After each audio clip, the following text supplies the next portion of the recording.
Hai hai, Assalamualaikum warahmatullahi wabarakatuh. Kembali ketemu dengan saya, Benny Ramdhani, di channel Benny Info.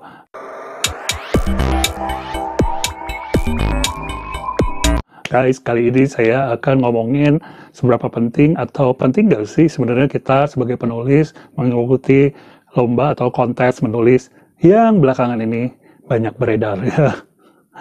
Nah, kalau kalian menganggap tim penting mengikuti kontes menulis, ya simak nih ya, penting juga nih untuk disimak video kali ini. Dan kalau kalian menganggap tidak penting, kalian juga harus menyimak, karena saya akan berusaha memberi kelebihan dan kekurangan kalau kita mengikuti kontes atau lomba menulis novel, cerpen, puisi, pokoknya lomba menulis lah, apapun itu ya. Nah, kenapa saya bahas? Karena saya juga pernah menjadi tim yang menganggap mengikuti lomba menulis itu penting ya. Pada tahun-tahun jadul dulu ya, saya sering banget yang ngikuti lomba, mulai dari di majalah Anita, majalah Bobo, majalah Matra, dan kebanyakan sih emang menang ya. Dan sehingga saya sekarang bisa ngomong deh, menurut saya penting atau nggak penting. Oke, sebelum saya bahas lebih jauh lagi, jangan lupa untuk subscribe channel ini. Ya, terima kasih yang udah subscribe dan udah like, komen juga. Apalagi yang nggak pernah skip iklan. Wow, thank you banget. Karena channel ini masih miskin lah. Jadi perlu support dari kalian. Nah, sekarang kita akan membahas keuntungan apa aja sih yang didapat oleh seorang penulis jika dia mengikuti lomba menulis. Oke, kita langsung aja ke nomor 1. Di nomor 1, keuntungannya jelas adalah mendapatkan hadiah dan biasanya berbentuk atau berupa uang. Nah, ini yang biasanya jadi motivasi juga buat saya ketika mengikuti kontes menulis, karena biasanya nih bentuk hadiahnya itu kan ya lumayanlah berkali lipat dari yang biasanya dari reguler ya.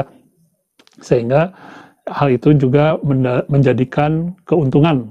Jadi lebihnya itu kita akan dapat uang segar dan bisa buat beli sesuatu yang memang kita butuhkan, atau kita tabung lah buat nanti-nanti yang masih single buat nyawa gedung lumayan ya mungkin.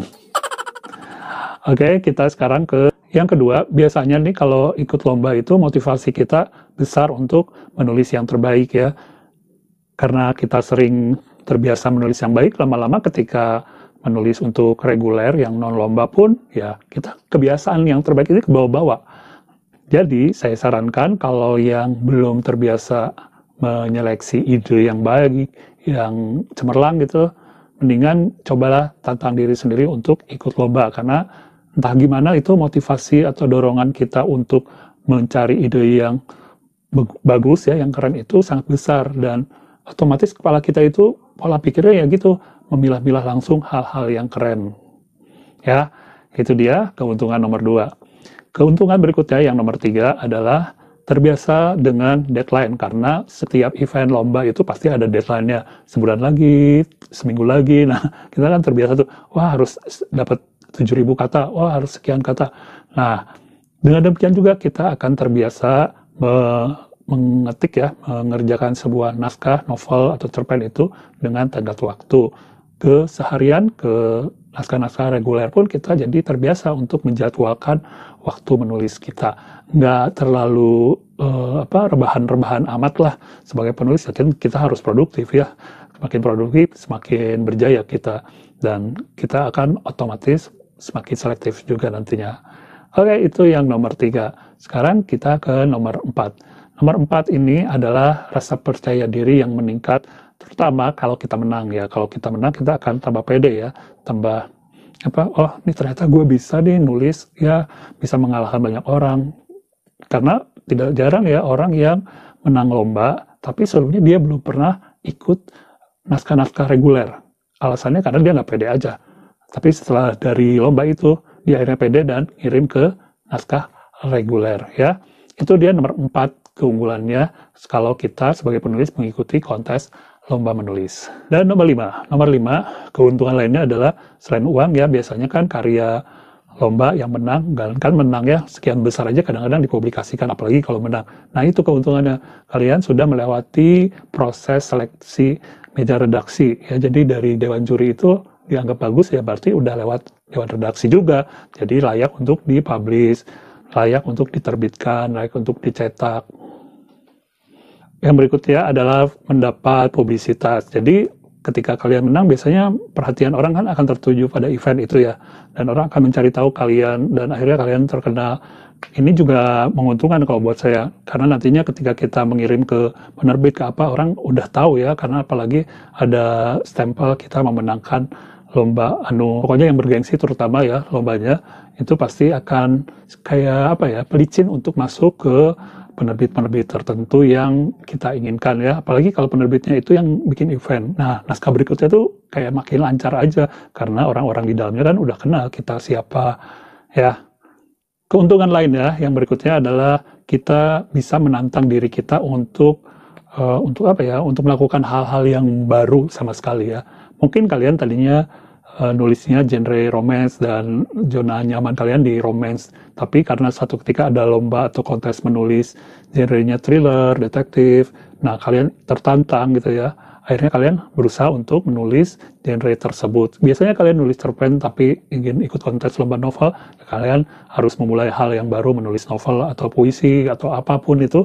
Ya, jadi itulah fungsinya ikut kontes menulis. Jadi kalian tertantang untuk mencoba hal-hal baru, dan itu sebenarnya bagus juga, karena siapa tahu kalian selama ini mengira hanya potensi atau hanya mampu di satu bidang, ternyata kalian juga bisa menulis di segala bidang. Yang menarik dan cukup menyenangkan untuk beberapa orang, kalau yang introvert kayaknya kurang suka juga ya, ini kalau udah memenangkan lomba, biasanya kita diajak ke ajang penghargaannya, misalnya kayak waktu IKP ya, diajak dapat hadiah gitu ya, atau ketika pandemi gini ya, diajak acara forum-forum Zoom mungkin ya, workshop atau apalah, pokoknya akan diundang kalau kita menang sesuatu lomba, itu semacam selebrasi lah. Dan itu kan sesuatu yang penting juga untuk menyemangati kita sebagai seorang penulis ya, selain sebagai untuk publisitas ya. Ya, sekarang kita beralih ke kelemahan atau kekurangannya kalau kita ikut lomba. Yang pertama,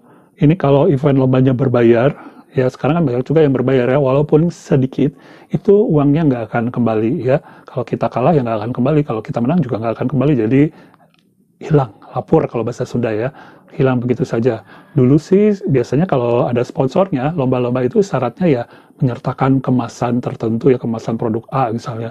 Dulu saya pernah tuh ikutan lomba di Matra, menyertakan kemasan produk pewangi parfum pria gitu, karena khusus pria kan ya.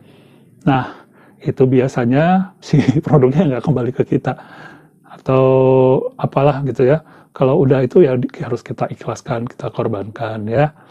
Yang kedua, kerugiannya nih, kalau misalnya kita kalah, itu biasanya cenderung orang tidak menerima kekalahan dan cenderung jadi depresi ya, karena kita udah merasa udah mengorbankan banyak waktu, udah melakukan segala cara yang terbaik tapi kalah. Nah, itu kita jadi depresi lah. Apalagi kalau belakangan kita tahu ada kecurangan, terus yang menangnya menurut kita nggak berkualitas, jurinya ternyata ya abal-abal. Nah, itu sebenarnya salah kita sendiri. Sebaiknya kalau kita ikut lomba ya perhatikan juga itu siapa jurinya, penyelenggaranya, pokoknya banyak hal historikalnya, jadi jangan sampai kita terjebak. Dan saya juga pernah bikin video tentang itu ya, gimana sih supaya kita bisa ngikuti lomba yang benar ya, lomba nulis yang benar.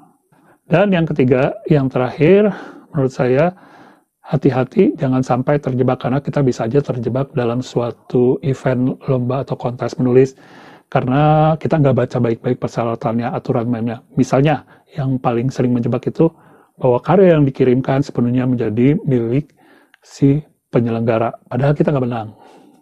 Rugi kan, padahal ya kita tahu karya cipta kita kok dimiliki orang begitu aja.